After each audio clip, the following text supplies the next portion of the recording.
कल तक चैनल से मैं आपको बता सकता हूँ कि आप खबर दोनों कान से सुन रहे होंगे। मैं आपको बगल देके बता सकता हूँ क्योंकि आप सबके मुंह पर 12 बजे हुए। सबसे पहले आपका खबरों की हेडलाइन, भट्टी में धमाका, मच्छर और बस के दरमियान एक्सीडेंट, आरोग्य मंत्री का अहम ऐलान, मौसम की सूरत हाल। आइए अब हम आपको खबरों की तफसील की तरफ लेकर चलते हैं।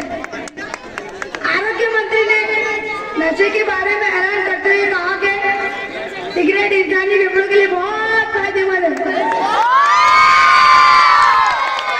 क्योंकि ये इंसान को बूढ़ा नहीं होने देती, क्योंकि इंसान जवानी में बूढ़ा दिखाई देता है। मौसम की सूरत हाल बताते चलूं कि इस जनवरी के महीने में सोनाले में लड्डू और गुलाब जामुन की बारिश